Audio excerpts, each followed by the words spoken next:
This She was wire 8 months transfer, pregnant the when she discovered the signature. signature, It her can't be. signature, on a document she had never seen, authorizing a transfer she had never approved. $400,000, gone. But that was just the beginning.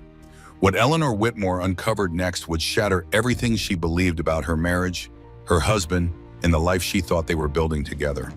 A secret affair, a hidden bank account, a 63-page plan designed to destroy her at her most vulnerable moment. They thought a pregnant woman would be too Mutual distracted to fund, the notice, funds are all too accounted for exhausted to right fight here. back, too weak to survive. Excuse me. They were wrong. We need This to is the speak with story of Mr. betrayal Whitmore so immediately. calculated it will make your blood run cold. And a woman so determined that nothing could stop her from protecting her child and reclaiming everything that was stolen. Stay with me until the end, because the way this story unfolds will leave you absolutely speechless. This is husband and his mistress conspire to seize his pregnant wife's assets, ending in a lifetime of regret.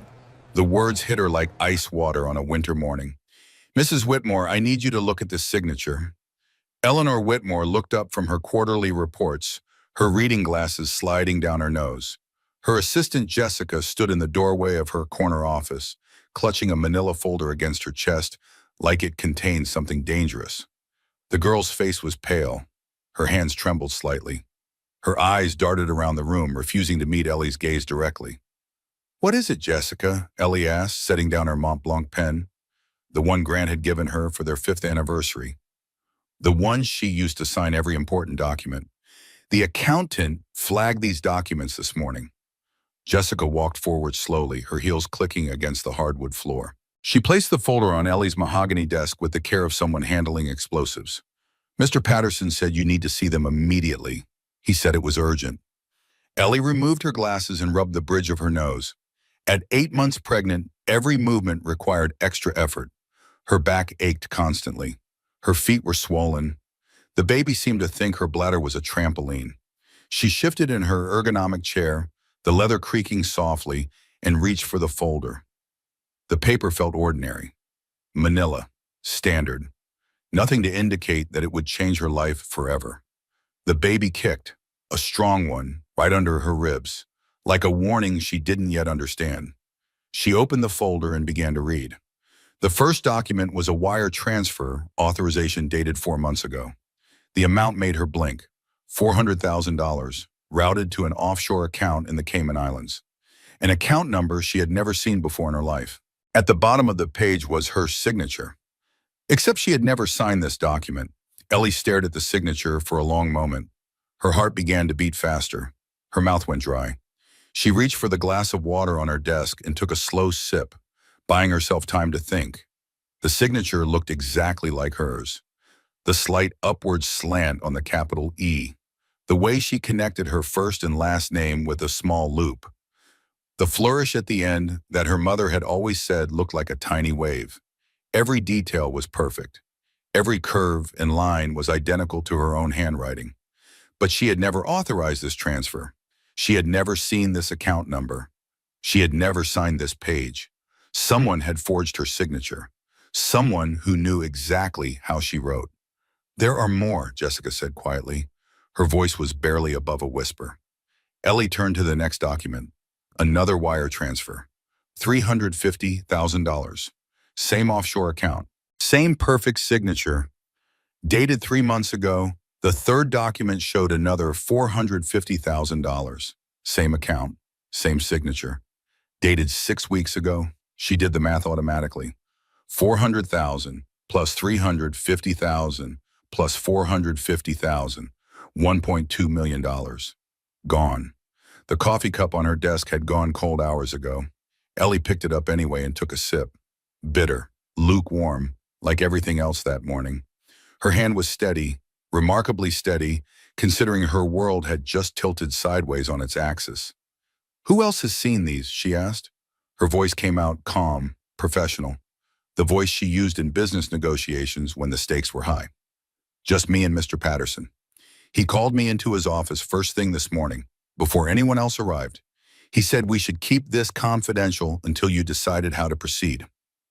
Walter Patterson had been her accountant for 8 years. He was meticulous, careful. The kind of man who triple-checked everything and still worried he had made a mistake. If Walter said these documents were problematic, they were problematic. Thank you, Jessica. Ellie closed the folder and placed her hands flat on the desk. Please close the door on your way out, and please hold my calls for the next hour. It's all of them. Jessica hesitated at the door. Her young face was creased with worry. Mrs. Whitmore, are you okay? Should I call Mr. Whitmore? He might want to know about this. The mention of her husband's name sent something cold and sharp through Ellie's chest, a feeling she couldn't quite identify. Not suspicion exactly, not yet, just something. Something that made her want to be careful. No. The word came out faster than she intended. She softened her tone. Thank you, but no, I just need some time to review these documents privately. I'm sure there's a reasonable explanation. But even as she said the words, she didn't believe them. After Jessica left, pulling the door closed with a soft click, Ellie sat perfectly still. The afternoon sun streamed through the floor-to-ceiling windows of her corner office. 23 floors below, the city hummed with ordinary life. Cars honked impatiently. Pedestrians hurried to lunch meetings. A siren wailed in the distance. The world continued spinning as if nothing had changed. She picked up her phone and called Walter Patterson directly. He answered on the first ring like he had been waiting by the phone. Mrs. Whitmore.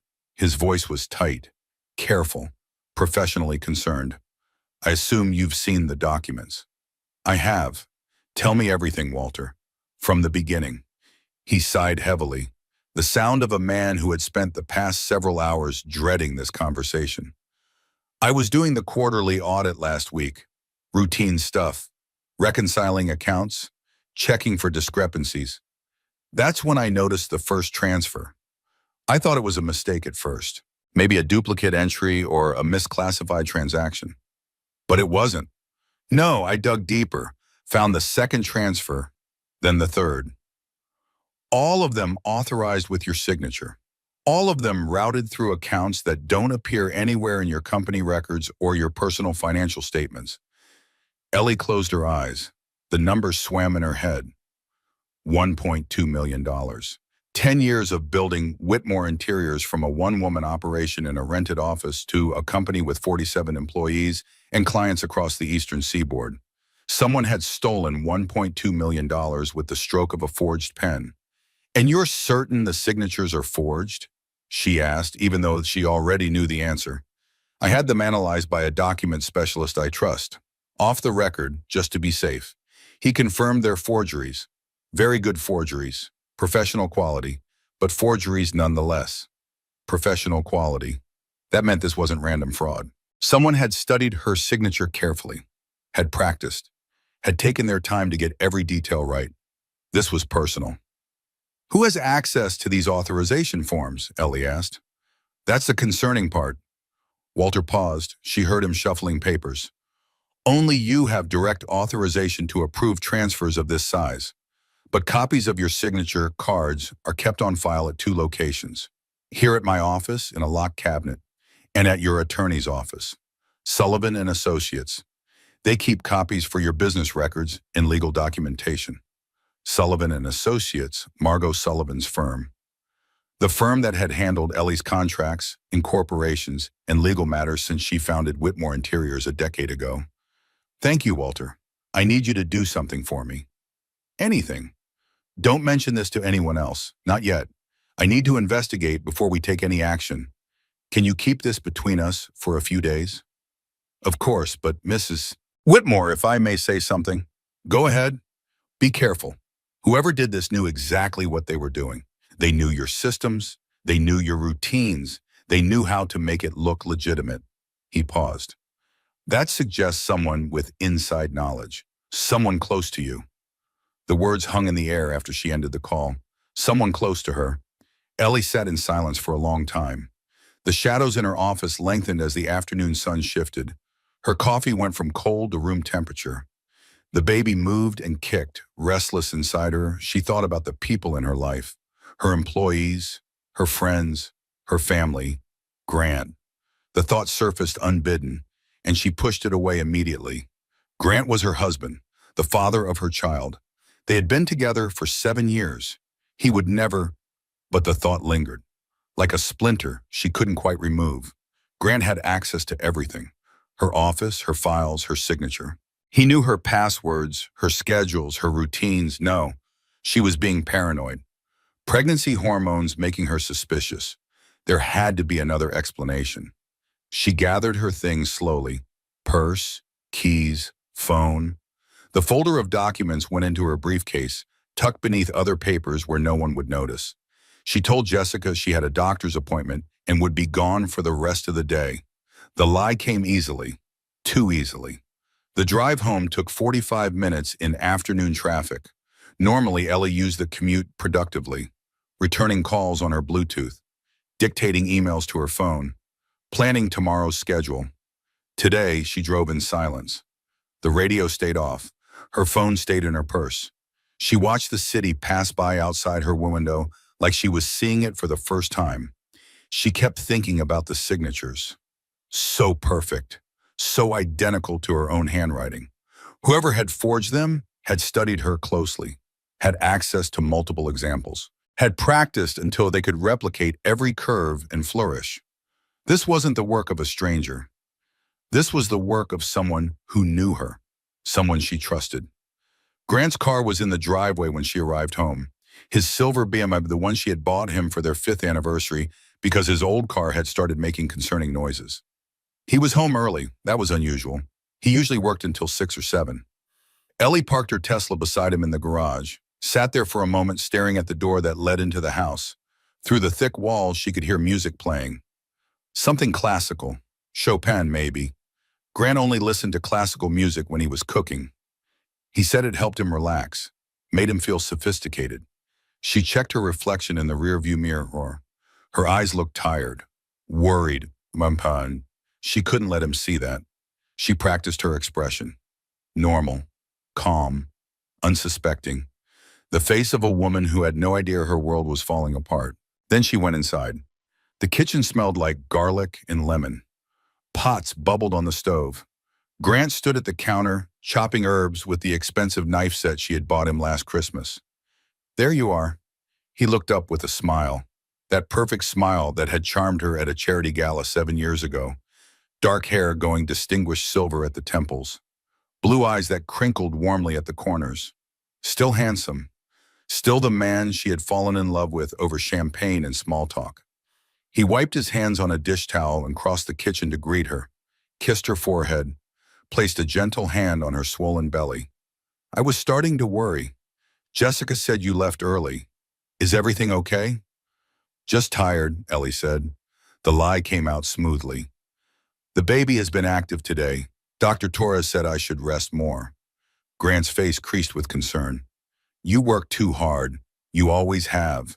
You need to start taking it easier, especially now. I know, I'm trying. He smiled again and gestured toward the living room. Go sit down, put your feet up. I'm making your favorite. Chicken piccata with angel hair pasta. It'll be ready in about 20 minutes. That sounds wonderful. Ellie walked to the living room and lowered herself onto the leather sofa. Every joint ached. Every muscle protested. At 8 months pregnant, her body felt like it belonged to someone else.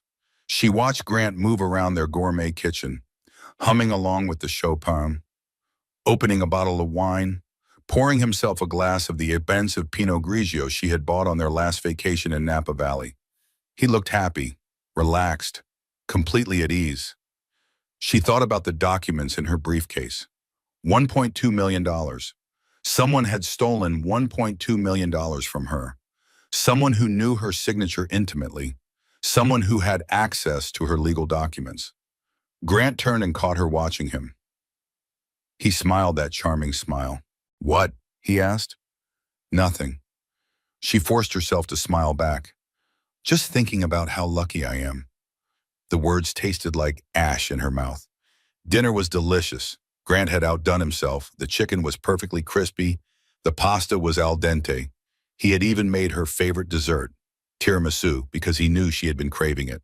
He talked about his day at work, sales meetings, client calls, a new pharmaceutical rep who didn't know the difference between a generic and a name brand. Ellie listened and nodded and made appropriate comments, but her mind was elsewhere. running through possibilities, analyzing data, trying to make sense of something that made no sense. After dinner, Grant cleaned up while Ellie took a bath. She lay in the warm water, one hand on her belly, feeling the baby move. "What do you think, little one?" she whispered. "What's going on here?" The baby kicked in response. No answers, just movement. Later that night, after Grant fell asleep beside her, Ellie lay awake in the darkness. She stared at the ceiling, counted the shadows cast by the streetlight outside their window, listened to her husband breathe. She reached for her phone on the nightstand, careful not to disturb him. Opened her email, read the documents again, studied the signatures again. They were perfect forgeries. Walter's expert had confirmed it, but perfect forgeries required more than skill. They required access, opportunity, motive. Who had it all three? 3 times she started to wake Grant. 3 times she stopped herself. Something held her back. Some instinct she couldn't name. Some small voice whispering that she needed more information before she said anything. She refreshed her email. Nothing new. Refreshed again. Still nothing. Her finger kept tapping the screen like it might change what she had just learned. Like checking one more time might make the documents disappear. The baby kicked again. Restless. Unsettled. Like she could feel her mother's anxiety. "I know," Ellie whispered, placing her hand on her belly. "I know, sweetheart. Mommy's worried too." She finally fell asleep around 3 in the morning. Her dreams were dark and formless. Shadows chasing her through empty corridors, doors that wouldn't open, voices calling her name from far away. When she woke, gray morning light filtered through the curtains. Grant's side of the bed was empty. A note on his pillow said he had an early meeting. He would call her later. He loved her. Ellie read the note 3 times. Then she crumpled it up and threw it away. She showered and dressed. Professional clothes, put together, armor for whatever was coming. She had a mission today, and she wasn't going to stop until she had answers. The drive downtown took forever in morning traffic. Ellie drummed her fingers on the steering wheel, watching the minutes tick by. Every red light felt like a personal insult. Finally, she pulled into the parking garage beneath the building that housed Sullivan and Associates, found a spot near the elevator, took several deep breaths before getting out of the car. The lobby was all marble and glass, expensive art on the walls, a fountain burbling in the corner, everything designed to convey wealth and competence and trust. The elevator carried her to the 14th floor. The doors opened onto a reception area decorated in muted grays and blues. Tasteful, professional, reassuring. The receptionist smiled warmly when she saw Ellie. "Mrs. Whitmore, so good to see you. We weren't expecting you today. Do you have an appointment?" "No, I just need to review some documents from my file. It shouldn't take long, a signature verification issue. Routine stuff." "Of course. Let me get someone to help you." Ellie waited in the reception area. The leather chairs were soft. The art on the walls was original. Everything about Sullivan and Associates spoke of money and discretion and trust. She had trusted them for 10 years. A door opened down the hallway. "Mrs. Whitmore?" Ellie looked up. A young woman walked toward her. Pretty, late 20s, dark hair pulled back in a sleek professional bun. A tailored navy dress that probably cost more than most people's monthly rent. Expensive earrings that caught the light with every movement. "I'm Vanessa Crane," the woman said, extending a perfectly manicured hand. "I'm a paralegal here. I handle a lot of the corporate document filing. I can help you access your files." Vanessa. The name tugged at something in Ellie's memory. She had heard it before somewhere. Grant had mentioned it at some point. A colleague's daughter, maybe. Someone he knew from the gym or a networking event. "Thank you," Ellie said, shaking the offered hand. Vanessa's grip was firm, confident. Her smile didn't quite reach her eyes. She followed Vanessa down the hallway to a small conference room. The paralegal moved efficiently, her heels clicking against the tile floor. She pulled files from a locked cabinet, spread documents across the polished mahogany table. "What specifically are you looking for?" Vanessa asked. "Anything related to asset transfers in the past year, and copies of my signature cards." Something flickered across Vanessa's face, so quickly that Ellie almost missed it. A tightening around the eyes, a slight tension in the shoulders. Of course, let me pull those for you. Vanessa turned to the filing cabinet, and that's when Ellie noticed something else. The perfume.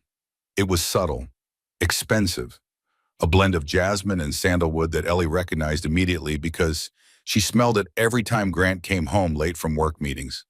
The same scent she had noticed on his shirts for months. The scent she had told herself came from hugging female colleagues or sitting next to someone at a conference.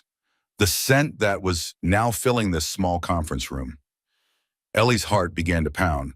Her mouth went dry, but she kept her face neutral, kept her voice steady. "Those are lovely earrings," she said casually. Vanessa's hand went to her ear automatically.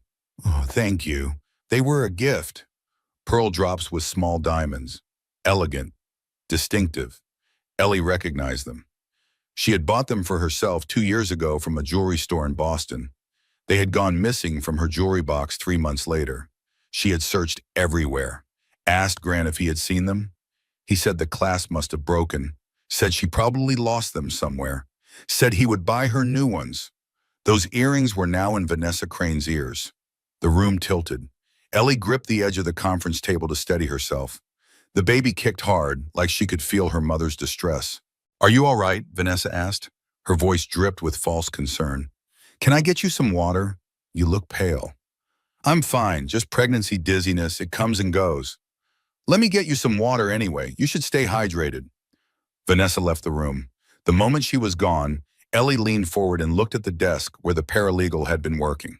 A cell phone lay face down on the corner of the table. As Ellie watched, the screen lit up with a notification. The glow was visible even through the back of the case. She shouldn't look. She knew she shouldn't look.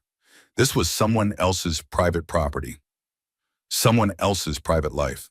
But her hand was already reaching, already turning the phone over, already reading the lock screen. A text message preview.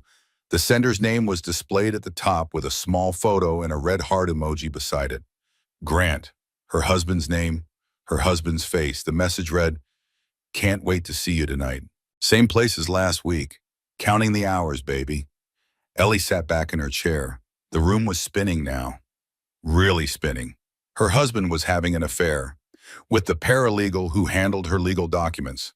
The documents that required her signature, the signatures that had been forged. The door opened. Vanessa returned with a glass of water and that same practiced smile. "Here you go," she said, setting the glass down. "Is there anything else you need?" Ellie looked at her, really looked, saw the careful makeup designed to look natural, saw the expensive clothes on a paralegal's salary, saw the stolen earrings hanging from her ears, saw the woman who was sleeping with her husband, the woman who was helping him steal everything she had built. "No," Ellie said. Her voice was steady, remarkably steady. "I have everything I need." She gathered the documents she had requested, made copies of her signature cards, thanked Vanessa warmly for her help. "Please tell Miss Sullivan I said hello," she added at the door. "We should have lunch soon." "I'll let her know." Ellie walked out of the office with her head held high, pressed the elevator button, waited for the doors to open. In the elevator, alone at last, she leaned against the wall. Her legs were shaking, her hands were trembling, her whole body wanted to collapse. But she didn't cry. Not yet. She had too much to do first. She drove to a gas station 3 miles from her house, parked in the lot behind the building where no one could see her, turned off the engine. She sat there for a long time, staring at nothing, processing nothing, feeling nothing. Then she got out of the car, walked into the convenience store, bought a bottle of water she didn't want. She walked the aisles aimlessly, looked at magazines she would never read, picked up a candy bar and put it back, studied the lottery tickets behind the counter like they contained the meaning of life. Anything to not go home. Anything to stay in the last moment before her life completely changed. Anything to postpone the future that was barreling toward her like a freight train. The clerk watched her with vague concern but said nothing. She paid for the water and left. Back in her car, she sat for 23 minutes without moving. She counted the time on the dashboard clock. Watched the numbers change. 23 minutes of staring at the steering wheel, processing the impossible, feeling the ground shift beneath her feet. Then she started the car and drove home. Grant was there when she arrived, making dinner again, smiling again, playing the devoted husband again. "How was your day?" he asked, pulling her into a hug. "You were gone longer than I expected." "Fine," she said against his shoulder. "Just running errands, prenatal vitamins, that kind of thing." "You work too hard. Have I mentioned that?" "Once or twice." He laughed, that easy laugh she had fallen in love with. That laugh she now heard differently. Now it sounded rehearsed, practiced, false. "Dinner will be ready in 20 minutes. Why don't you go relax?" "That sounds perfect." She walked to the living room, sat on the couch, watched her husband move around the kitchen. This man she had loved, this man she had trusted, this man she had built a life with, this man who was stealing everything she had, this man who was sleeping with another woman, this man who was planning something terrible. She didn't know what yet, but she was going to find out. The paralegal's phone had changed everything, but what she discovered next would make the affair look like nothing. The next 72 hours were the longest of Eleanor Whitmore's life. She went through the motions of her normal routine, woke up beside her husband, kissed him goodbye in the morning, went to work, attended meetings, returned calls, signed documents, smiled at her employees. But underneath the surface, her mind was a hurricane of questions. How long had the affair been going on? When did it start? How had she missed the signs? And most importantly, were Grant and Vanessa working together to steal her money? The evidence pointed in that direction. Vanessa had access to her legal documents. Grant had access to her signature. Together, they had everything needed to forge transfers and drain her accounts. But she needed proof, real proof. Not just a text message glimpsed on a phone screen. Not just a pair of stolen earrings. Something concrete, something undeniable, something that would hold up in court. On the third day, she found what she was looking for. She located a private investigator through a contact at her bank, a former FBI agent named Marcus Webb who specialized in financial crimes and corporate espionage. He was 53 years old with silver gray hair, tired eyes that had seen too much, and a reputation for absolute discretion. They met at a coffee shop downtown, far from her office, far from her home, far from anyone who might recognize her. "Mrs. Whitmore." Marcus shook her hand with a firm professional grip. His suit was expensive but understated. His voice was calm and measured. "Thank you for meeting me. Thank you for seeing me on such short notice." They sat in a corner booth away from the windows. Marcus ordered black coffee. Ellie ordered herbal tea that she barely touched. "Tell me what you need," Marcus said simply. Ellie took a deep breath, and then she told him everything. The forged signatures, the missing money, the paralegal with the stolen earrings, the text message on the phone, the scent of jasmine and sandalwood that she now recognized on her husband's clothes. Marcus listened without interrupting, took notes in a small leather notebook. His expression never changed, but his pen moved faster as she spoke. When she finished, he closed the notebook and looked at her directly. "I need you to understand something," he said. "Once I start investigating, I can't unknow what I find. The truth might be worse than you're imagining. Are you prepared for that?" Ellie thought about the baby growing inside her, the daughter she would hold in her arms in a few weeks, the future she had planned so carefully. "Yes," she said. "I need to know the truth. All of it. Then I'll have preliminary findings within 72 hours. Detailed report to follow." They shook hands again.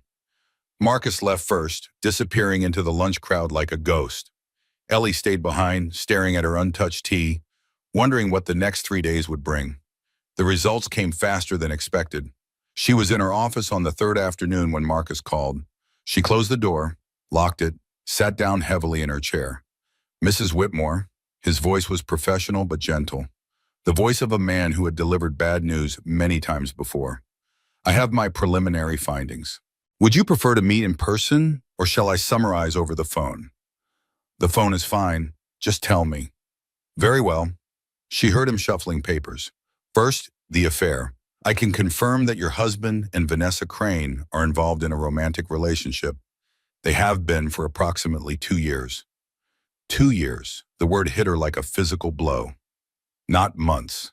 Years. 2 full years of lies and deception. There's more, Marcus continued. I traced the offshore accounts from those transfers. They lead to a shell company registered in Delaware. That company was established 18 months ago.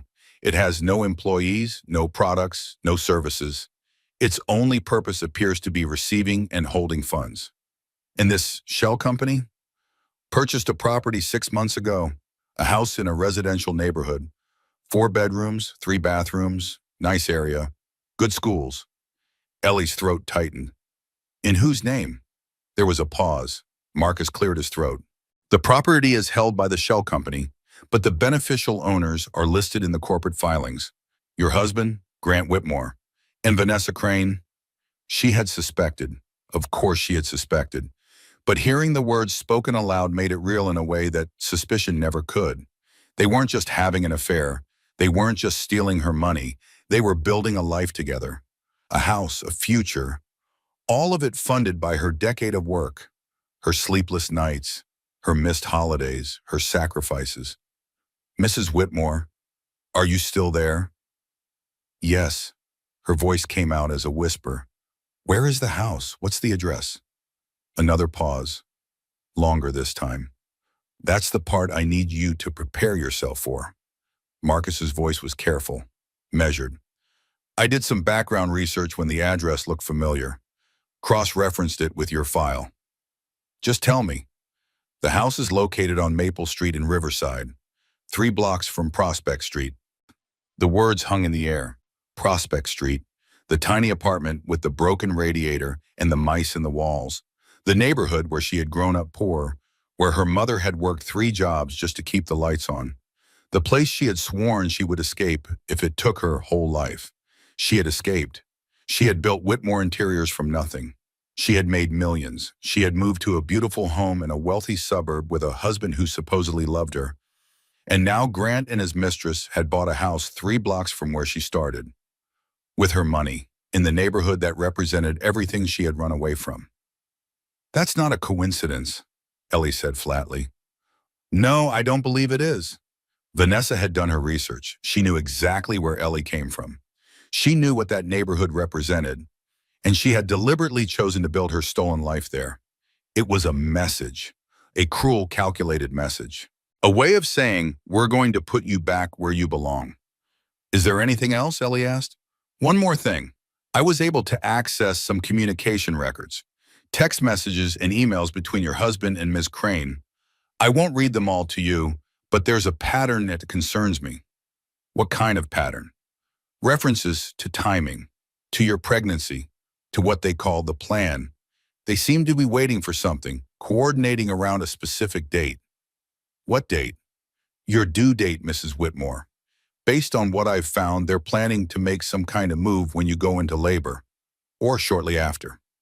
The room went cold. Ellie felt ice spreading through her veins. They weren't just stealing from her. They were timing their theft to coincide with the birth of her daughter, waiting until she was at her most vulnerable, her most exhausted, her most distracted. I'll have the full report to you within 24 hours, Marcus said. It will include copies of all documents, communications, and evidence I've gathered. Everything you need for legal action. Thank you, Marcus. Mrs. Whitmore, one more thing. Be careful. These people have planned this for a long time. They're not amateurs, and they clearly don't care about hurting you. After the call ended, Ellie sat in her office for a long time. The afternoon sun moved across the sky. Shadows lengthened on the walls. Her phone buzzed with messages she didn't answer. 2 years. Grant had been sleeping with Vanessa for 2 years, which meant the affair started before they got pregnant, before they started trying for a baby.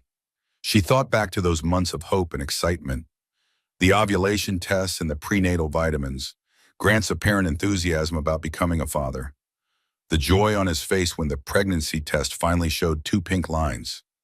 All of it had been a lie. He had been planning to leave her the entire time, planning to steal from her, planning to destroy everything she had built. And the baby, their daughter, a convenient timing mechanism, a way to ensure she would be weak and distracted when they made their final move. The thought made her physically sick. She barely made it to the private bathroom attached to her office before she threw up. Afterward, she sat on the cold tile floor, her back against the wall, her hands on her belly. The baby moved, a strong kick followed by a roll. Like she was saying, "I'm here, Mom. I'm on your side." "I'm so sorry," Ellie whispered. "I'm so sorry I married him. I'm so sorry I didn't see it sooner. I'm so sorry for everything." But apologies wouldn't fix this. Only action would. She pulled herself up, washed her face, reapplied her makeup, looked at herself in the mirror. Her eyes were red but dry. Her face was pale but determined. She looked like a woman who had been knocked down but was getting back up. Good. That was exactly what she needed to look like. She called Margot Sullivan. Margot was more than just her attorney. She was her mentor, her friend, the woman who had taken a chance on a scrappy young entrepreneur with a business plan and a dream. The woman whose name was on the door of the firm where Vanessa Crane forged signatures and stole secrets. "Eleanor." Margot's voice was warm but concerned. "My assistant said you called 3 times. What's wrong?" "I need to see you, today, in person. It's urgent. Come to my house. I'll clear my afternoon." Margot Sullivan lived in a beautiful Victorian home in one of the city's oldest neighborhoods. Ellie had been there many times for dinner parties and holiday gatherings. Today, she barely noticed the beautiful architecture or the carefully tended gardens. Margot met her at the door. The older woman's sharp eyes took in Ellie's appearance immediately. The pale face, the tense shoulders, the way she clutched her briefcase like a lifeline. "Come in," Margot said simply. "Tell me everything." They sat in Margot's study, warm wood paneling, walls lined with law books, a fire crackling in the fireplace despite the mild weather. Ellie handed her the investigator's preliminary report, watched Margot read it, watched her mentor's expression change from curiosity to concern to something cold and furious. "That paralegal," Margot said quietly. Her voice was ice. "She used my firm, my letterhead, my name." "I know. She committed fraud under my roof, while I paid her salary, while I trusted her." "I know." Margot set down the report, removed her reading glasses, looked at Ellie with eyes that had won 100 court battles. "What do you want to do?"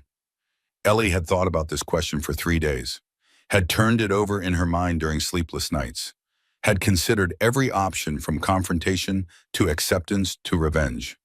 "I want to destroy them," she said, "but I want to do it legally, properly. I want them to face real consequences for what they've done."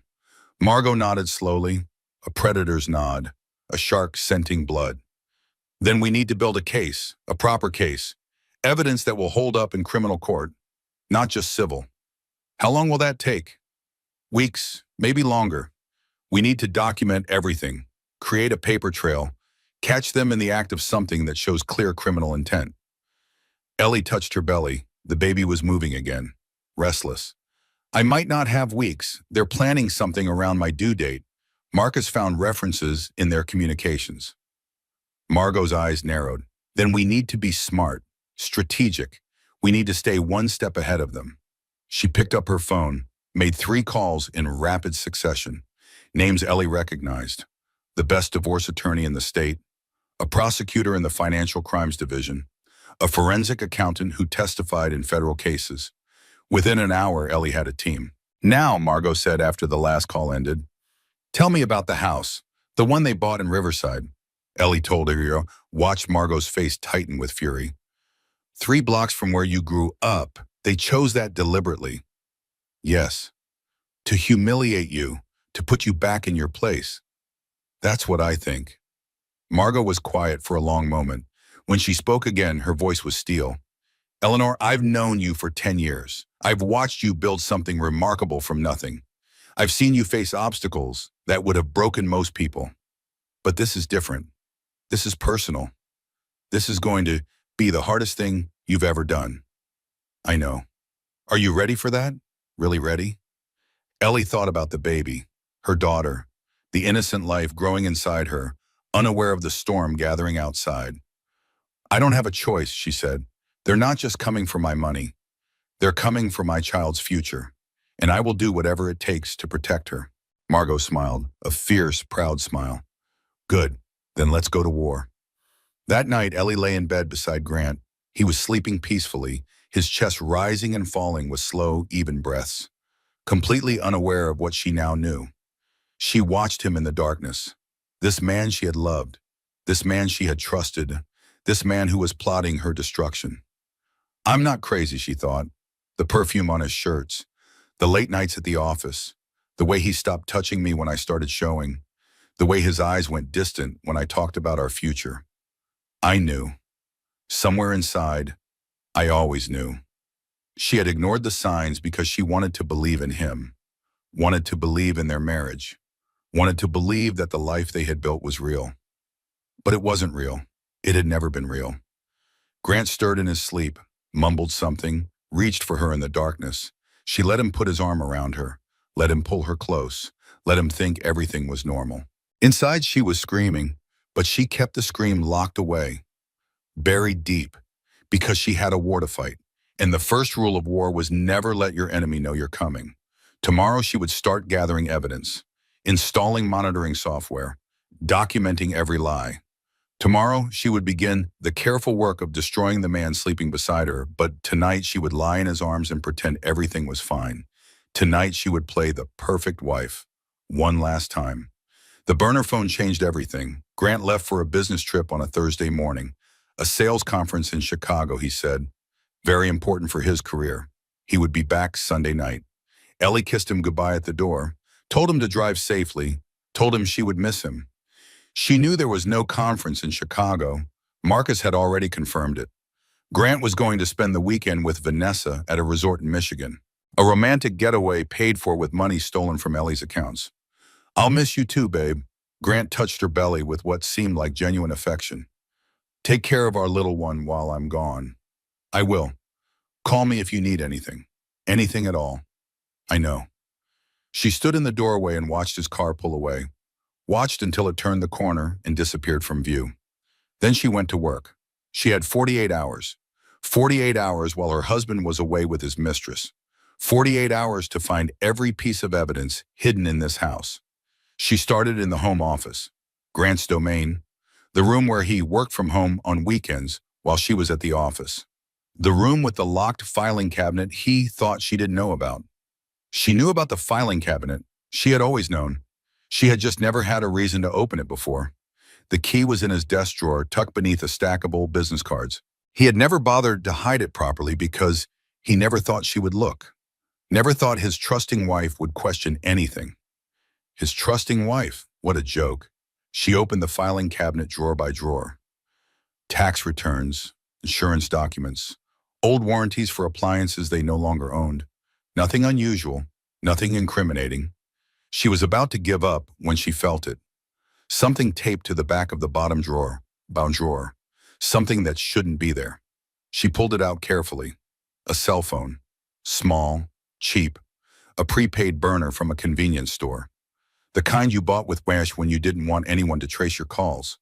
Her hands trembled as she turned it on. No password protection. Grant had never imagined anyone would find his secret phone in his locked cabinet in his private office. She opened the message app. Hundreds of messages, dating back 18 months. Grant and Vanessa are planning their future in explicit detail. She scrolled through them slowly, reading each one, letting the words sink in like poison. The new account is set up. She'll never find it.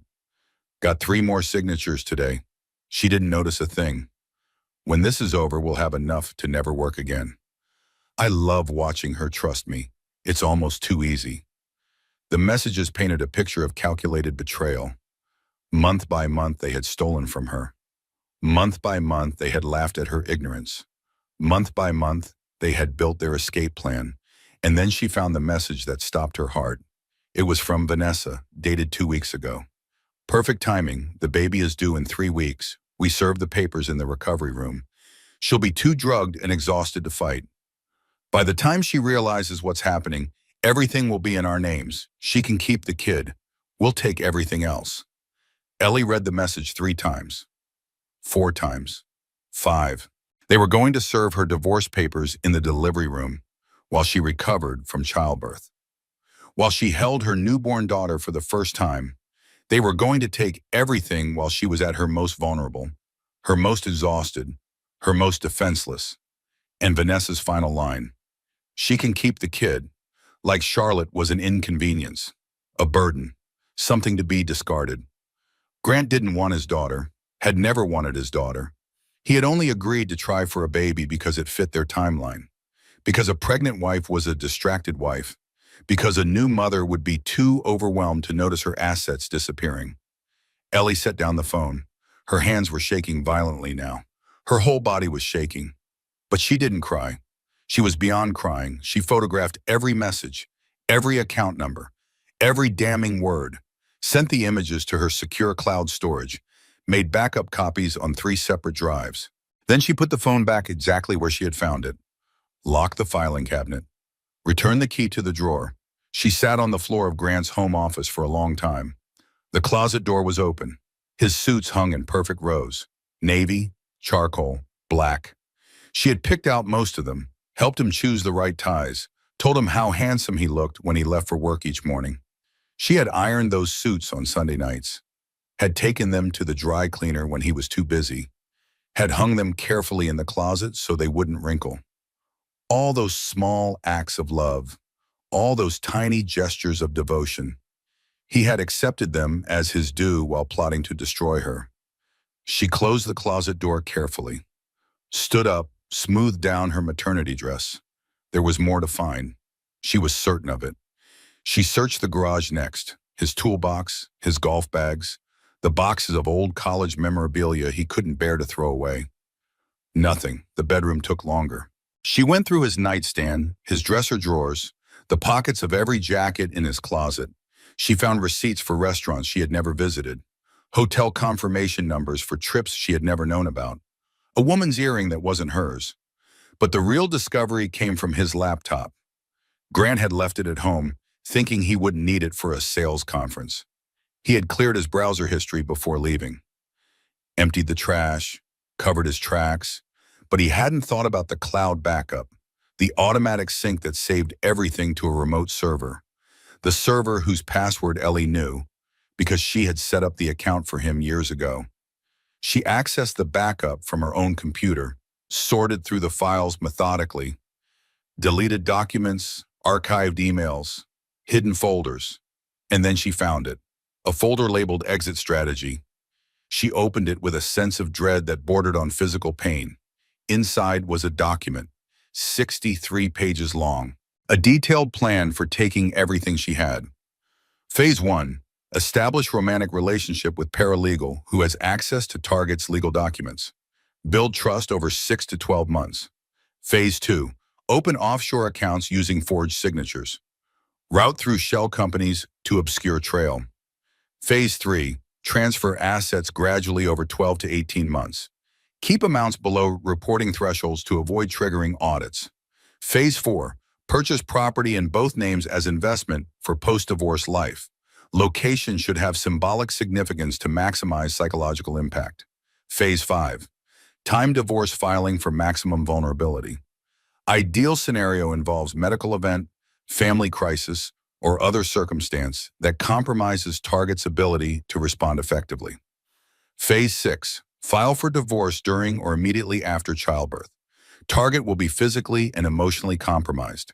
Present settlement demands while target is recovering. Push for quick resolution before target can mount effective defense.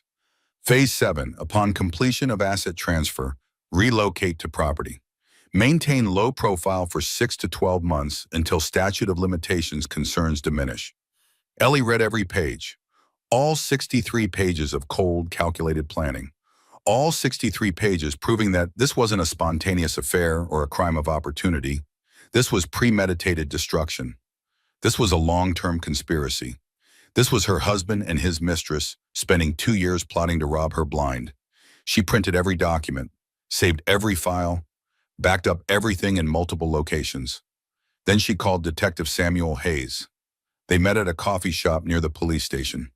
Hayes was a tall man in his late 40s with a receding hairline and the patient, watchful eyes of someone who had spent 20 years investigating white-collar crime. "Mrs. Whitmore." He shook her hand and gestured to a booth in the back corner. "Thank you for reaching out." She handed him a USB drive. Everything is on there. Messages, account numbers, their entire 63-page plan. Hayes plugged the drive into his laptop, read in silence for several minutes. His expression didn't change, but she saw his jaw tighten, saw his fingers grip the edge of the keyboard. They plan to serve you divorce papers in the delivery room, he said finally. Yes. While you were recovering from childbirth. Yes. That's, he paused, searching for the right word. That's a level of cruelty I don't see often, and I've seen a lot. Can you help me stop them? Hayes closed the laptop, looked at her with something like respect. Mrs. Whitmore, you've given me enough to build a case, but I need you to understand something. Fraud cases take time. We need to document everything properly. Build an airtight prosecution. If we move too fast, they could get away on a technicality. How long? Weeks? Maybe a month. Why, Ellie touched her belly. The baby was moving, restless. I might not have a month. They're planning to move when I go into labor. That's less than 3 weeks away. Hayes nodded, he understood. Then we need to be strategic.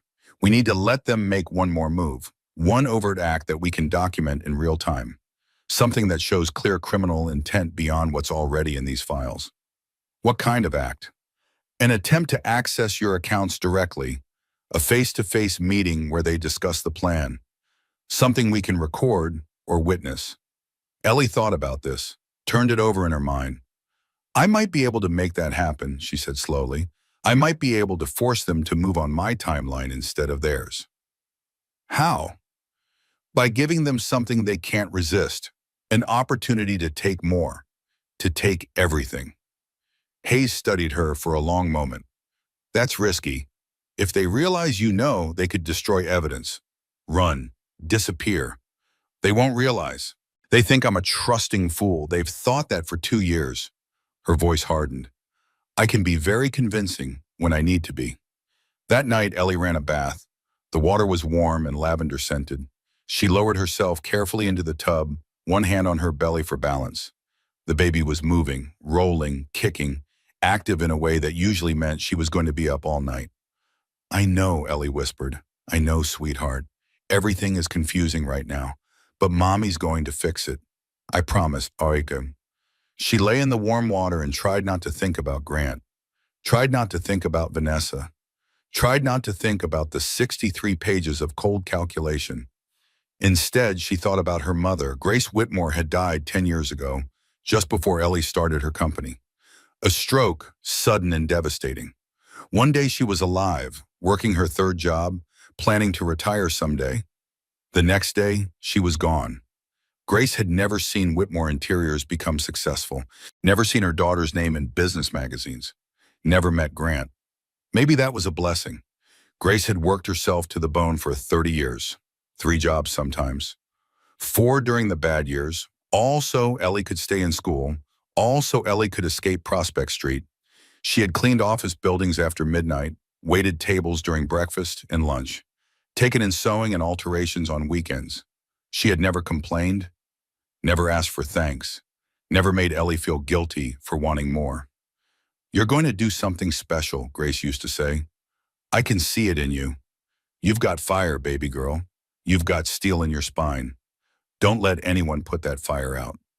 Ellie placed her hands on her belly, felt her daughter moving inside her. I got your stubbornness, Mom, she whispered to the ceiling. I got your fire, and I'm going to use it to burn them down. The baby kicked, like she agreed. Grant came home Sunday night as planned, full of stories about the conference he never attended, the sessions he never saw, the colleagues he never met. Ellie listened, smiled, nodded in all the right places. She had spent her whole life running from Prospect Street, running from poverty and fear and helplessness. Grant and Vanessa wanted to send her back there, wanted to strip away everything she had built, wanted to leave her with nothing but a newborn and a stack of divorce papers. They had underestimated her. They had mistaken kindness for weakness, had mistaken trust for stupidity. They would learn. Soon, very soon, they would learn exactly who they were dealing with. The house they bought was 3 blocks from her childhood neighborhood, the one she had worked her whole life to escape. But she wasn't the scared little girl from Prospect Street anymore. She was Eleanor Whitmore, founder and CEO of Whitmore Interiors, a woman who had built an empire from nothing. And she was about to show them what that woman was capable of. Ellie made a decision. She would not confront Grant, not yet. She needed more evidence, more documentation, more witnesses. She needed to build a case so airtight that no lawyer could break it. No judge could dismiss it. No jury could doubt it.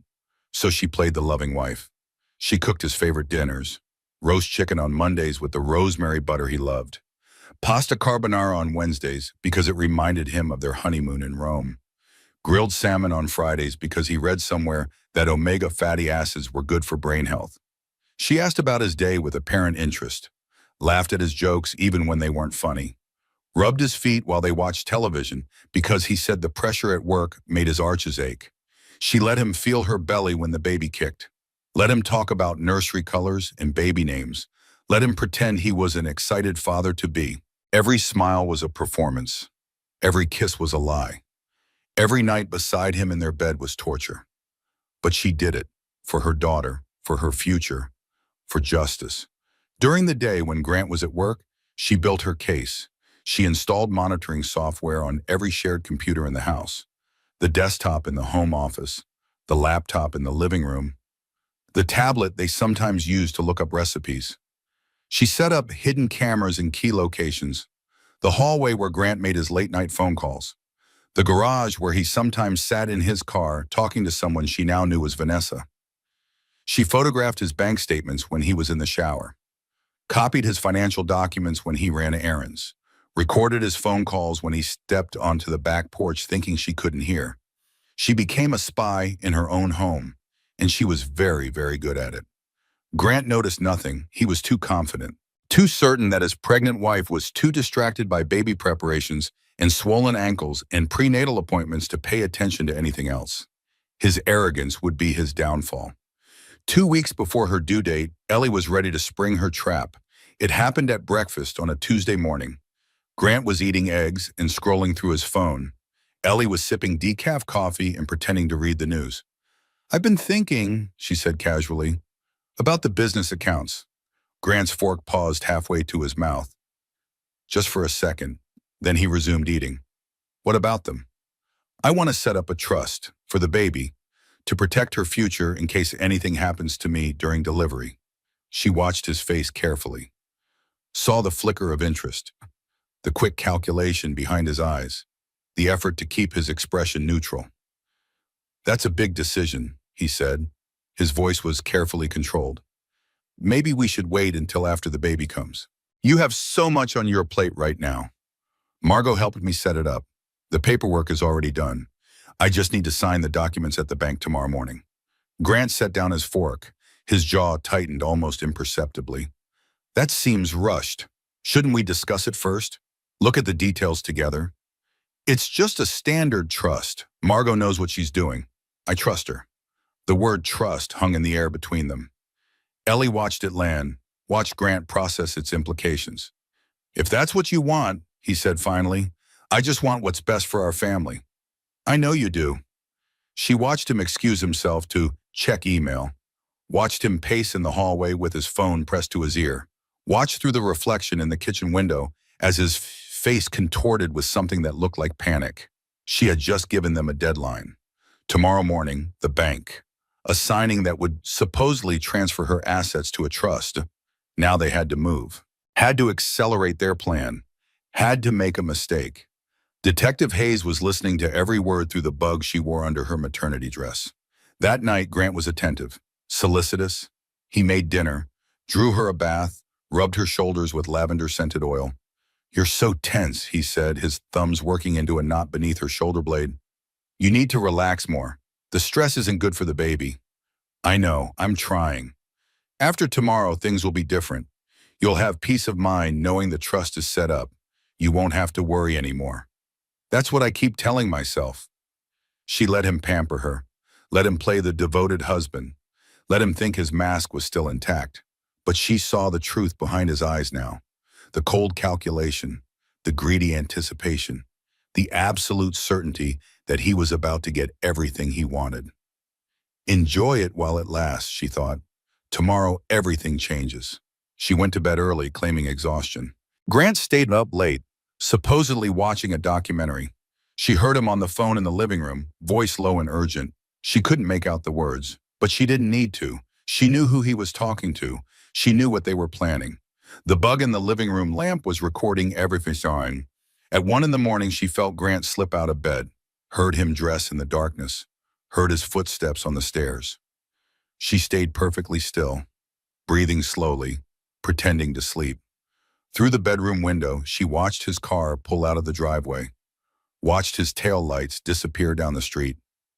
She checked the tracking app on her phone. He was heading downtown, towards Sullivan and Associates. She called Detective Hayes. He just left. He's going to the law firm. We have units in position. We'll document everything. They're going to forge new documents, replace the trust paperwork with something that gives them control of everything. And we'll catch them in the act. Stay where you are. Stay safe. Ellie ended the call and lay in the darkness. She made decaf coffee at 2 in the morning, sat at the kitchen table with all the lights off, watched the clock on the microwave count the minutes. 3:15, 3:30, 3:45. Every creak of the house sounded like footsteps. Every car that passed on the street could be him coming home. She held her phone like a weapon, ready to call Hayes if something went wrong, ready to call 911 if Grant came back with violence in his eyes. The baby moved, a gentle roll, like she was dreaming. Almost over, Ellie whispered. Almost over, sweetheart. Grant returned at 4:17. She heard his car in the driveway, heard the garage door open and close, heard his footsteps in the house, trying to be quiet. She pretended to sleep when he came into the bedroom, felt him stand beside the bed for a long moment, looking down at her. Then he undressed and slipped under the covers. His breathing slowed. Within minutes, he was asleep. But Ellie lay awake until dawn, staring at the ceiling. He was right beside her, the man who wanted to destroy her, the father of her child, the stranger she had married. Tomorrow she would end it. Tomorrow she would watch him fall. But tonight she had to lie beside him one more time, had to feel his warmth, had to pretend. It was the hardest thing she had ever done. The morning of the bank appointment dawned gray and cold. Ellie woke to find Grant already up, showered, dressed in his best suit. He had made breakfast, eggs Benedict with fresh squeezed orange juice, her favorite. Big day, he said, kissing her forehead. I thought you could use some extra energy. Thank you. You didn't have to do all this. I wanted to. This trust thing is important. I want to be there to support you. She noticed he had said support you and not support us. A small slip. The kind of thing she would have missed before. She didn't miss anything anymore. They drove to the bank together. Grant insisted on driving. He wanted to take care of her, he said. Didn't want her stressed behind the wheel. The bank was downtown, a stately building with marble columns and brass fixtures. The kind of place that handled large accounts and complex transactions and matters of discretion. They were escorted to a private meeting room on the second floor. The bank manager, a pleasant woman named Ms. Rodriguez, welcomed them warmly. Mrs. Whitmore, Mr. Whitmore, so good to see you. Can I offer you some coffee? Water? Water would be lovely, Ellie said. Thank you. She sat down at the polished conference table. Grant sat beside her, his hand resting on her arm in a gesture of support that felt like a shackle. The door opened. Vanessa Crane walked in. She was dressed professionally, as always. A charcoal suit that probably cost more than most people's rent. Her dark hair pulled back in a sleek chignon, those stolen earrings glinting at her ears. Mrs. Whitmore. Vanessa's smile was practiced and professional, not a flicker of anything wrong. I'm here on behalf of Sullivan and Associates to witness the signing. Standard procedure for trust documents. Of course. Vanessa set her briefcase on the table, opened it, produced a stack of papers that she spread across the polished surface. These are the final documents. Everything you requested is in order. I just need your signature on the marked pages. Ellie picked up the first document, read it slowly, carefully. Grant shifted in his chair beside her. She could feel his impatience, his eagerness, his barely contained excitement. This section here, Ellie said, pointing to a paragraph on page 3. Can you explain what this means exactly? Vanessa leaned in. That's just standard language regarding asset transfer authority. Nothing unusual. It says the trustee has full discretion to reallocate assets as they see fit. That seems broad. It's boilerplate. All trusts have similar provisions. Ellie nodded slowly, turned to the next page, asked another question, then another. She was stalling, drawing it out, giving Detective Hayes and his team time to get into position. Finally, she reached the signature page. The room was silent. Grant was leaning forward slightly. Vanessa had a pen ready in her hand. Ellie looked at the line where she was supposed to sign. Then she looked up. "This isn't the trust document," she said calmly. Grant's face went white, actually white, like all the blood had drained from his body. "What?" "This document doesn't create a trust for my daughter. It transfers full control of my assets to an account I've never seen before." She flipped to another page. "And this section gives someone called the Whitmore Family Trust authority to liquidate everything. A trust that I did not create and do not control." Vanessa's composure cracked, just for a second. Then she recovered. "There must be some mistake. Let me check the paperwork." "There's no mistake." Ellie set the documents down on the table, placed her hands flat on either side of them. "These are forgeries, just like the signatures on the wire transfers, just like every document you've created in the past 18 months. Grant found his voice. "Ellie, honey, I don't know what you think is happening here, but I think you and Vanessa have been stealing from me for 2 years. I think you planned to serve me divorce papers while I was recovering from childbirth. I think you bought a house 3 blocks from where I grew up with my money because you wanted to humiliate me." She looked directly at him. Her husband, the father of her child, the man who had betrayed her in every possible way. "I think you never loved me. Not for one single day of our marriage." The door opened. Detective Hayes walked in. Behind him, 2 uniformed officers, then 2 more. Then Margot Sullivan, her face fierce with righteous fury. "Grant Whitmore, Vanessa Crane." Hayes's voice was calm and official. "You're under arrest for fraud, forgery, and conspiracy to commit financial crimes. You have the right to remain silent. Anything you say can and will be used against you in a court of law." Vanessa's composure shattered completely. She started screaming. "It was his idea, all of it. I just did what he told me to do. He made me. He threatened me." Grant tried to run. He actually tried to run. He got 3 steps toward the door before 2 officers grabbed him. "This is a mistake," he said, struggling. "I'm her husband. We're having a baby. You can't do this." "You did this," Ellie said. Her voice was steady, cold, completely calm. "You did this the moment you decided to steal from me. The moment you decided I was just a source of money. The moment you looked at our daughter and saw an opportunity instead of a child." Grant stopped struggling, looked at her with something desperate in his eyes. "I loved you," he said. "I really did love you, Ellie. You have to believe me." She studied his face. This face she had kissed thousands of times. This face she had trusted completely. "No," she said finally. "You didn't. You loved what I could give you. That's not the same thing." She watched them being led away. Grant in one direction, Vanessa in another. Neither of them looked at each other. The partnership was already fracturing under the pressure of arrest.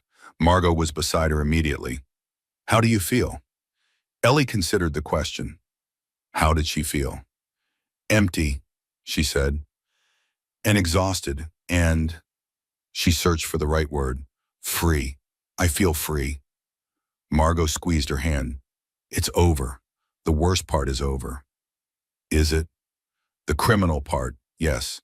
They'll face charges, go to trial, be convicted. That's certain now." Margot paused. "The emotional part, that's going to take longer." Ellie nodded. She knew that, but she couldn't think about the emotional part right now. Right now, she needed to focus on practical matters. "What about the money, the assets they stole?" "We're already working on recovery. The shell company, the house in Riverside, the offshore accounts. We'll get most of it back. Not all, probably, but most." "And the divorce?" "I have Bennett Crawford on standby. Best divorce attorney in the state. He's ready to file whenever you are." Ellie looked around the conference room. The scattered documents, the overturned chair where Grant had tried to run, the shocked face of Ms. Rodriguez, the bank manager, who had clearly never expected this when she came to work this morning. "File today," Ellie said. "I don't want to be married to him for one more second than necessary." She walked out of the bank with her head high. The sun had come out while she was inside. The gray morning had turned into a beautiful afternoon. In the car, she sat for a long moment before starting the engine. Her phone buzzed. A text from Diane.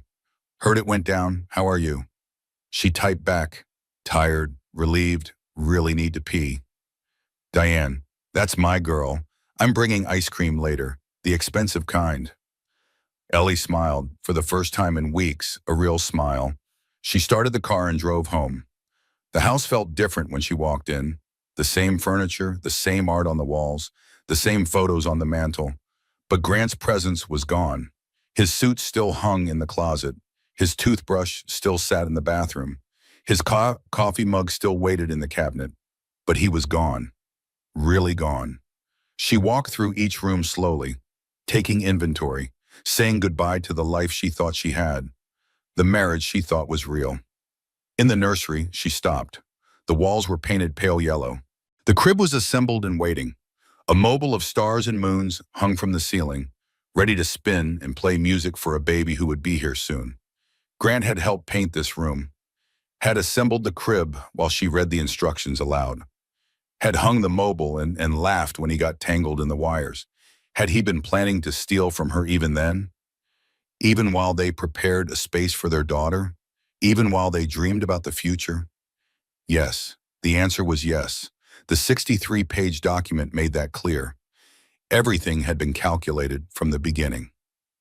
Ellie touched the soft yellow wall, felt the texture of the paint under her fingers. "I'm sorry," she whispered to the room, to the baby who would sleep here soon, to the future she had imagined. "I'm sorry it won't be the family I planned, but it will be a good family. I promise. It will be full of love, real love, not the fake kind your father pretended to give." The baby kicked, a strong one, like she understood. Ellie smiled through the tears streaming down her face. "Okay," she said. "Okay, time to start over." The weeks after Grant's arrest were a blur of legal proceedings, medical appointments, and emotional exhaustion. Ellie met with lawyers almost daily. Bennett Crawford, her divorce attorney, was a bulldog in a $3,000 suit. He filed aggressive motions, froze accounts, demanded documentation, made Grant's attorney's life miserable. The criminal prosecutor was equally relentless. The evidence Ellie had gathered, combined with the recordings from the bank and the files from the burner phone, created an airtight case. There would be no plea bargain, no reduced charges. Grant and Vanessa would face the full consequences of their actions. But while her legal team fought her battles in court, Ellie's body decided it was done waiting. At 36 weeks pregnant, she woke at 3 in the morning with cramping. Not labor, not yet, but close. A warning that the baby was getting ready. She called Dr. Torres at the hospital. "Describe the pain," the doctor said, her voice calm but alert. "Cramping, pressure, nothing regular yet, but stronger than before. I want you to come in. Let's check on the baby and make sure everything is okay." Ellie drove herself to the hospital.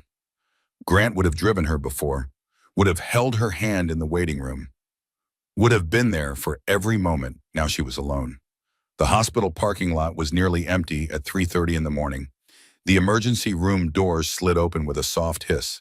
Fluorescent lights buzzed overhead. "Mrs. Whitmore?" A nurse appeared with a wheelchair. "Dr. Torres is expecting you. Let's get you upstairs." They hooked her up to monitors, checked the baby's heartbeat, measured contractions, took her blood pressure. "Your blood pressure is elevated," Dr. Torres said, studying the readout with a frown. "Not dangerously so, but higher than I'd like. I've been under some stress." "So I've heard." The doctor's voice was gentle, non-judgmental. "The news travels fast in this city." "I'm sure it does. Mrs. Whitmore, I need you to understand something. This pregnancy has been healthy. The baby is developing normally, but stress takes a physical toll. Your body is telling you to slow down." "I can't slow down. There's too much happening." "Then you need to find help, delegate. Let other people handle what they can handle. Because if you don't take care of yourself, you won't be able to take care of your daughter. The words landed hard. Ellie knew the doctor was right. Dr. Torres prescribed bed rest, modified activity only, no work, no stress. The irony wasn't lost on Ellie. Her body was failing her at the worst possible moment. Just when she needed to be strongest, just when she needed to fight hardest, her own cells were demanding she stop. Margot took over the legal coordination. Diane took over the business operations at Whitmore Interiors. Bennett Crawford kept her updated with brief, efficient emails that summarized proceedings without requiring her input. Ellie lay in bed and tried not to lose her mind. Grant was attentive from jail. He called every day during the brief window when prisoners were allowed phone access, left messages she never returned, wrote letters she didn't open. His mother, Caroline, called too, hesitant, apologetic, wanting to know if there was anything she could do. Just give me time, Ellie told her. I don't know what I need yet. I understand. Caroline's voice was thick with tears. I'm so sorry, Eleanor. I had no idea. I never imagined he could. I know. He was always so charming, so confident. I thought he was happy with you. I thought you were happy together. So did I. There was a long silence. If you need anything, Caroline finally said, anything at all, please call me. I know I'm his mother, but what he did was wrong, unforgivable, and I won't defend him. After she hung up, Ellie lay in the dark and thought about family. Her mother was dead. Her father had left when she was 3. She had no siblings, no aunts or uncles, no cousins she was close to. And now her husband was in jail for trying to destroy her. She was alone, truly alone, about to become a mother with no partner, no family, no support system. The thought was terrifying. At 2 in the morning, unable to sleep, she called Margot. Eleanor. Margot's voice was groggy but alert. What's wrong? And Ellie broke. She told Margot everything, the fear, the exhaustion, the overwhelming sense that she couldn't do this, couldn't raise a child alone, couldn't run a business, couldn't survive the aftermath of Grant's betrayal. I can't keep pretending I'm strong, she sobbed. I'm not strong. I'm falling apart. Every day I wake up and I don't know how I'm going to get through the next hour, let alone the next 18 years. Margot listened without interrupting. When Ellie finally ran out of words, the older woman spoke. Eleanor, I want you to listen to me very carefully. What you're feeling right now is completely normal, reasonable, healthy, even. You've been through something terrible. You're about to go through something wonderful but terrifying. Feeling overwhelmed doesn't make you weak. It makes you human. But I can't.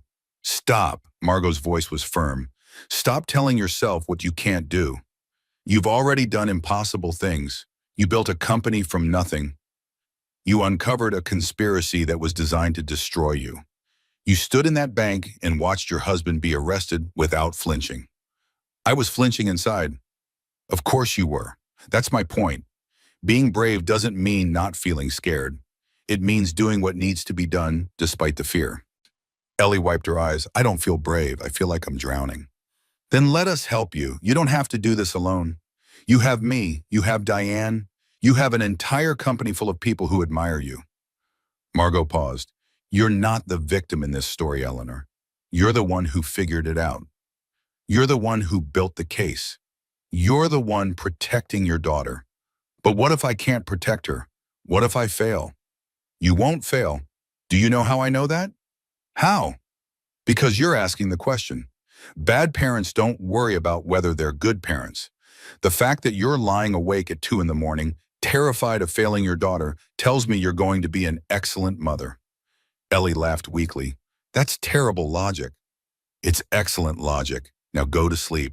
The baby needs rest. You need rest. Tomorrow is another day. After the call, Ellie lay in the dark. The bed felt empty without Grant beside her. She had spent months wishing she didn't have to sleep next to him. Now that he was gone, the absence was almost as hard as the presence had been. She thought about her mother again. Grace Whitmore, working 3 jobs, never complaining. Grace Whitmore, raising a child alone in a neighborhood where hope went to die. Grace Whitmore, believing in her daughter even when there was nothing to believe in. I got your stubbornness, Mom, Ellie whispered to the ceiling. I got your fire. and I'm going to use it. The baby moved, a gentle roll. Hear that? Ellie said softly. We're going to be okay. I don't know how yet, but we're going to be okay. She fell asleep around 4 in the morning. For the first time in weeks, she didn't dream about Grant or Vanessa or betrayal. She dreamed about a little girl with dark hair and bright eyes, running through a field of yellow flowers, laughing, free. The contractions started for real at 3 in the morning on a Tuesday. Ellie had been in bed, trying to sleep, when the first one hit, a tightening in her abdomen that made her gasp. She breathed through it, counting the seconds. 60 seconds. Then nothing. She waited, watched the clock, tried to relax. 12 minutes later, another one. By 5 in the morning, they were 8 minutes apart and getting stronger. She called Margot. It's time, she said. The baby's coming. I'm on my way. Diane arrived first, still in her pajamas with a jacket thrown over them. Margot was right behind her in professional clothes because Margot was always in professional clothes. How are you feeling? Diane asked, grabbing Ellie's hospital bag from the closet. Like there's a bowling ball trying to exit through a space that wasn't designed for bowling balls. So normal. Apparently. The drive to the hospital was surreal. The city was still waking up. Streetlights flickered off as the sun rose. Commuters hurried to subway stations. The world continued its ordinary business, while Ellie's entire existence was about to change. Another contraction hit as they pulled into the hospital parking lot. She gripped the door handle and breathed. Almost there, Margot said. You're doing great. They admitted her immediately, got her into a gown, hooked her up to monitors. The doctor checked her progress. 4 centimeters, Dr. Torres announced. You're in active labor. This baby is coming today. Today, in a matter of hours, Ellie would be a mother. The thought was terrifying and exhilarating in equal measure. The hours that followed were a blur of pain and waiting. Contractions came closer and closer together. The nurses offered epidural. Ellie accepted. The relief was immediate and profound. She could still feel pressure with each contraction, but the sharp edge of pain was gone. Better? Diane asked, holding her hand. So much better. Margot had stepped out to make phone calls. Diane stayed, telling stories and making jokes to distract Ellie from the medical reality of what was happening. Remember when we were juniors in college and you decided to throw a dinner party for 12 people, even though you only knew how to make 3 recipes? Ellie laughed weakly. I made spaghetti for everyone. The same spaghetti, 3 different times. And you acted like it was intentional, like it was some kind of theme. It was a theme. The theme was Ellie doesn't know how to cook. They laughed together. For a few minutes, everything felt normal.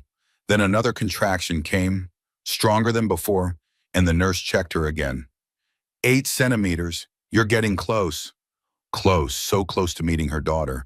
Grant should have been here. That thought kept surfacing, unwanted but persistent. He should have been holding her hand, coaching her breathing, being her partner in this. But Grant was in a jail cell, awaiting trial. And even if he wasn't, even if he was free, she wouldn't have wanted him here. Not anymore. Not after everything she knew. She wasn't alone, she reminded herself. She had Margot. She had Diane. She had a whole team of medical professionals dedicated to bringing her baby safely into the world. She wasn't alone. At 7:43 in the evening, after 14 hours of labor, Dr. Torres told her it was time to push. Okay, Eleanor, on the next contraction, I need you to bear down. Give me everything you've got. Ellie pushed and pushed and pushed. 23 minutes that felt like 23 hours. And then at 8:06 in the evening, a small cry filled the room. It's a girl, Torres announced. Lifting the baby for Ellie to see. A beautiful, healthy girl. They placed Charlotte Eleanor Whitmore on Ellie's chest. 7 pounds, 4 ounces, 10 fingers, 10 toes, a tuft of dark hair. Eyes that were squeezed shut against the bright lights of the delivery room. Ellie touched her daughter's face, felt the warmth of her skin, heard the little sounds she made as she adjusted to this strange new world. Hello, sweetheart, Ellie whispered through tears. I've been waiting for you. Diane was crying too. So was Margot, though she would deny it later. She's perfect, Diane said, absolutely perfect. She looks just like you, Margot added. Same stubborn chin. Ellie laughed and cried at the same time, held her daughter close, felt the weight of her, the reality of her, this tiny person, this miracle, this new beginning. All the pain and fear and exhaustion of the past months fell away. All the betrayal and anger and heartbreak receded into the background. There was only this moment, this child. And for the first time in a very long time, Eleanor Whitmore felt completely at peace. The first week with Charlotte was a blur of sleepless nights and new experiences, feeding schedules, diaper changes, the constant vigilance of new motherhood. Ellie had read all the books, attended all the classes, thought she was prepared. She wasn't prepared. Nothing could have prepared her for the overwhelming exhaustion, the bone-deep tiredness that came from sleeping in 90-minute increments, the foggy-headed confusion of waking at 2 in the morning, and 3 in the morning, and 4 in the morning. But nothing could have prepared her for the love either, the fierce, protective, all-consuming love that made every sleepless moment worth it. Margot and Diane took shifts staying with her. They held Charlotte while Ellie showered. They made meals. They answered emails and returned phone calls on Ellie's behalf. "This is temporary," Margot kept reminding her. "It gets easier." "When?" "Around 18 years, I'm told." On the 5th day, an unexpected visitor arrived. Ellie was half asleep on the couch, Charlotte dozing in her arms, when the doorbell rang. Diane answered it. "Oh." Diane's voice was cold. "It's you." Ellie looked up to see Caroline Whitmore standing in the doorway. Grant's mother looked older than Ellie remembered, more fragile. Her eyes were red-rimmed, like she had been crying recently. "I'm sorry to come unannounced," Caroline said quietly. "I should have called first. I needed to see her. My granddaughter." Ellie felt Diane tense beside her, ready to throw Caroline out if Ellie gave the word. But looking at the older woman, Ellie didn't see an enemy. She saw another victim of Grant's deception, another person who had trusted him, another person he had betrayed. "Come in," Ellie said. Caroline entered slowly, hesitantly, like she expected to be asked to leave at any moment. "I won't stay long," she said. "I just wanted to tell you, I'm so sorry for everything, for what Grant did, for not seeing what he was. You couldn't have known. I'm his mother. I should have known." Caroline's voice broke. "I raised him. I loved him. And he turned into this." "Some people hide their true nature very well." "Yes, they do." Caroline looked at the baby in Ellie's arms. May I hold her?" Ellie considered for a moment. Then she nodded. She placed Charlotte carefully in Caroline's arms. The older woman held her granddaughter with gentle reverence. Tears streamed down her face. "She's beautiful," Caroline whispered. "She looks just like you, Eleanor." "Everyone says that. It's a good thing." Caroline looked up, met Ellie's eyes. "I want you to know something. I'm going to testify at the trial against Grant. I've already told the prosecutor everything I know." Ellie was surprised. "You don't have to do that." "Yes, I do. He committed crimes, he hurt you, he would have taken everything from you and this innocent child. That's not something I can overlook just because he's my son. Most mothers would protect their children, no matter what. I am protecting my child. Grant needs to face consequences, real consequences. That's the only chance he has of ever becoming a better person." Caroline kissed Charlotte's forehead gently. "And I'm protecting this child too. My granddaughter. She deserves to grow up knowing that wrong actions have consequences, that the adults in her life will stand up for what's right." They talked for another hour. Caroline shared stories about Grant as a child, the good memories mixed with the red flags she had ignored, the charm that had always been a little too smooth, the lies that had always been a little too convenient. "I think he was always like this," Caroline admitted sadly. "I just didn't want to see it." None of us did. When Caroline left, she pressed a check into Ellie's hands. "I know you don't need money," she said, "but I want to contribute something for Charlotte's future, a college fund, whatever you think is best." Ellie looked at the check. $20,000. "Caroline, this is too much. It's not nearly enough. Grant took over $1 million from you. I can't repay that. But I can do this." She squeezed Ellie's hand. "Let me do this, please." After she left, Diane shook her head in amazement. I did not see that coming. Neither did I. She's actually decent. His mother is actually a decent person. I know. Ellie looked at the check again. I guess good people can raise bad children, and bad situations can produce good outcomes. That's very philosophical for someone who hasn't slept in 5 days. Sleep deprivation makes me wise. Sure it does. Now go take a nap. I'll watch the baby. Ellie handed Charlotte to Diane and went upstairs. She lay down on her bed, closed her eyes, and fell asleep within seconds. She dreamed of nothing, just peaceful, restorative darkness. For the first time since this nightmare began, she felt like she was going to be okay. The trial began 6 months after Charlotte's birth. Ellie entered the courthouse with Margot on one side and Diane on the other. Charlotte was at home with a trusted nanny. The baby was too young to witness what was about to happen, and Ellie didn't want the distraction of caring for her while facing her husband in court. Her ex-husband, she corrected herself. The divorce had been finalized 3 months ago. She was no longer Mrs. Grant Whitmore. She was Eleanor Whitmore again. Just Eleanor. Just herself. The courtroom was packed with observers, legal professionals, journalists, a few people Ellie recognized from the business community who had come to watch the downfall of the man who had tried to destroy one of their own. Grant was brought in by court officers. He wore a suit, but it hung poorly on him. He had lost weight in jail. His face was gaunt. His famous charm was nowhere in evidence. He looked at Ellie as he was led to the defense table. She met his gaze steadily, didn't flinch, didn't react. After a moment, he looked away. The prosecution presented its case methodically. Documents, recordings, witness testimony. The 63-page plan that Grant and Vanessa had created was entered into evidence. Jurors passed it among themselves, reading with expressions of disbelief and disgust. Marcus Webb, the private investigator, testified about what he had uncovered.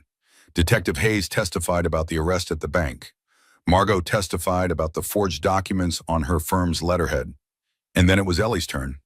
She walked to the witness stand, placed her hand on the Bible, swore to tell the truth. The prosecutor, a sharp woman named Deborah Kim, guided her through the story, the discovery of the forged signatures, the realization of the affair, the burner phone, the plan to serve divorce papers in the delivery room. Mrs. Whitmore, Deborah said, can you describe for the jury what you felt when you discovered the extent of your husband's betrayal? Ellie took a moment to compose her answer. I felt like I was in free fall. Everything I thought I knew about my life, my marriage, my future, it was all a lie. The person I trusted most in the world was planning to destroy me. And how did you respond to that feeling? I got to work. I gathered evidence. I built a case because feeling sorry for myself wasn't going to protect my daughter or save my company. Only action would do that. The defense attorney, a slick man named Harold Fitzpatrick, tried his best during cross-examination. He questioned Ellie's motives, suggested she was exaggerating, implied that the evidence might have been manipulated. Ellie answered every question calmly, directly, without rising to the bait. Mrs. Whitmore, Fitzpatrick said, isn't it true that you installed surveillance equipment in your own home without your husband's knowledge? Yes. Doesn't that suggest a level of distrust, a suspicious nature? It suggests that I eventually stopped ignoring the evidence in front of my face. My husband was stealing from me. My husband was having an affair with the paralegal who had access to my legal documents. My husband was planning to take everything I owned while I was in labor. Surveillance was a reasonable response to those facts. Those are allegations, not facts. They're documented in 63 pages of your client's own handwriting. I would call that pretty factual. The jury laughed. Fitzpatrick scowled. Ellie allowed herself a small, satisfied smile. The most powerful testimony came from Caroline Whitmore. Grant's own mother took the stand and described her son's lifelong pattern of manipulation, the lies he had told as a child, the charm he had used to get out of trouble, the way he had always seemed to view other people as tools to be used rather than humans to be valued. I loved my son, Carolyn said, her voice steady despite the tears on her face. But love doesn't mean blindness. What he did was wrong, criminal, and he needs to face the consequences. Grant stared at his mother as she testified. His face was a mask of disbelief and betrayal. The irony was not lost on anyone. Vanessa took the stand in her own defense. She sobbed. She blamed Grant. She claimed she had been manipulated, threatened, coerced. The burner phone messages destroyed her credibility. Messages where she bragged about how easy it was to forge signatures. Messages where she mocked Ellie's trusting nature. Messages where she counted down the days until she could move into the house they had bought with stolen money. The jury deliberated for less than 4 hours. Guilty, on all counts. Grant received 8 years in federal prison for wire fraud, forgery, and conspiracy. Vanessa received 6 years. As they were led away in handcuffs, Grant turned to look at Ellie one last time. "I'm sorry," he said. "I'm so sorry." Ellie looked at him. This man she had married, this man she had trusted, this man who had given her Charlotte, even if he had never truly wanted to be a father. "I know," she said, "but sorry isn't enough." 1 year after the arrest, Ellie stood in her newly expanded office and watched the sun rise over the city. Whitmore Interiors had doubled in size. The publicity from the trial, initially dreaded, had turned into unexpected marketing gold. Clients loved a comeback story, loved supporting a woman who had survived betrayal and built something even stronger from the ashes. Charlotte was walking now, toddling around the house on unsteady legs, getting into everything, filling every room with her laughter and her curiosity and her endless energy. She looked just like Ellie, everyone said so. The same dark hair, the same determined chin, the same fire in her eyes. "You're going to be trouble," Ellie told her every night before bed, "just like your mama." Charlotte would giggle and reach for her mother's face, as if she understood and approved of the comparison. The letters from prison had stopped coming months ago. Ellie didn't know if Grant had given up or simply run out of things to say. Either way, she was grateful for the silence. He had never asked about Charlotte, not once in all his letters, not once during the trial, not once in any communication from his lawyers regarding the divorce, his own daughter, and he never asked if she was healthy, happy, alive. That told Ellie everything she needed to know about the man she had married. Margot stopped by the office on a Thursday morning with coffee and congratulations. The latest quarterly report showed record profits. "You did it," Margot said, setting down the cup. "Against all odds, against everything that was thrown at you, you not only survived, you thrived. I had help. You had support. The work was all you." Ellie looked around her office, the awards on the wall, the photos of completed projects, the picture of Charlotte on her desk, grinning at the camera with 2 teeth and an abundance of joy. "Can I tell you something?" she said. "Always. When this all started, when I first found those forged documents, I thought my life was over. I thought everything I had built was going to be taken away. I thought I would end up back on Prospect Street with nothing, just like my mother feared. And now I realize that the life I thought was ending was never real in the first place. My marriage was a lie. My husband was a fraud. Everything I believed about my future was based on deception." Ellie smiled. "When that illusion shattered, I didn't lose my life. I got a chance to build a real one." Margot squeezed her hand. "That's wisdom, Eleanor. Hard-won wisdom. The hardest kind." That night, Ellie put Charlotte to bed with the usual routine. Bath, pajamas, story, songs. "Good night, sweetheart," she whispered, kissing her daughter's forehead. "Mama loves you." Charlotte was already asleep, her tiny chest rising and falling with each breath. Ellie stood in the doorway of the nursery for a long moment, watching, thinking. She had lost so much in the past year: her marriage, her trust, her belief in the man she had chosen as a partner. But she had gained so much more: her freedom, her self-respect, her daughter. And looking back, she realized that the trade wasn't even close to fair. She had gotten the better end, by far. The doorbell rang. She went downstairs to find Diane on the porch with wine and terrible reality TV queued up on her phone. "Ready to watch rich people make bad decisions?" Diane asked, brandishing a bottle. "Always." They settled on the couch, glasses filled, the sound turned low so as not to wake Charlotte. "So," Diane said, "any word from the prison?" "Nothing for 3 months now." "Good riddance." My thoughts exactly. They watched television for a while, commented on the drama, predicted who would betray whom.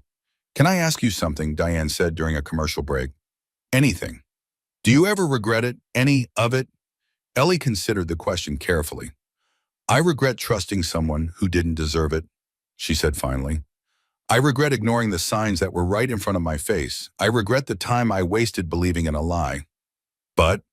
But I don't regret what came after. I don't regret Charlotte.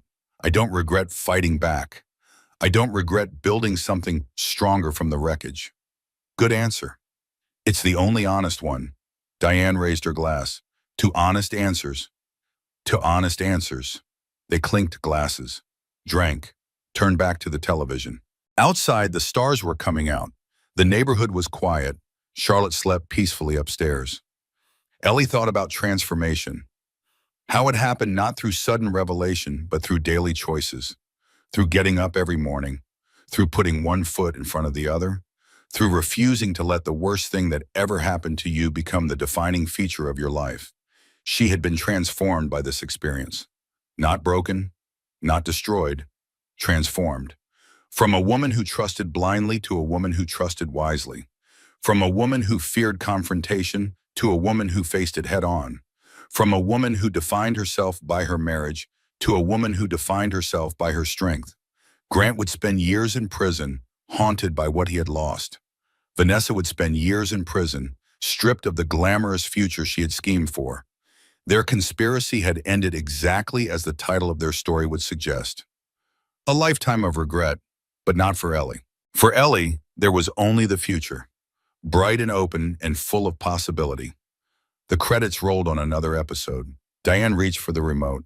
One more? Ellie smiled. One more. They stayed up too late, laughed too loud, ate too much ice cream from the expensive pints Diane always brought. Just two friends enjoying an ordinary evening. Just a mother savoring the extraordinary life she had built from the ruins of the one that was stolen. The life she had fought for, the life she had earned, the life she deserved. In the morning, Charlotte would wake her with babbling and reaching arms. There would be breakfast to make and messes to clean and a business to run and a daughter to raise. But for now, there was this moment, this peace, this joy. Eleanor Whitmore had survived betrayal, theft, and heartbreak. She had emerged stronger, wiser, and free. Her ex-husband would spend years in prison, haunted by his choices. His mistress would carry the weight of her crimes forever. Their conspiracy had ended in exactly what they deserved, a lifetime of regret. But Eleanor's story ended differently. Her story ended with transformation, with triumph, with love. Her story ended with a little girl sleeping upstairs, dreaming innocent dreams, secure in the knowledge that her mother would always protect her. Her story ended with a certain knowledge that some things cannot be stolen. Courage, resilience, the capacity for love. Those things belong to Eleanor, and no one would ever take them away. I love you, she whispered to the house, to her daughter, to herself, to the future that stretched out before her like an open road. And for the first time in a very long time, she truly believed it. And that is how Eleanor Whitmore turned her darkest moment into her greatest triumph. If this story moved you, if it made you feel something real, I would love to hear your thoughts in the comments below. Have you ever experienced betrayal from someone you trusted completely? How did you find your strength? Share this story with someone who needs to hear that survival is possible, that starting over is not the end. It is a new beginning. And if you have not already, hit that subscribe button and turn on notifications so you never miss another story. Until next time, stay strong, stay wise, and never let anyone dim your light.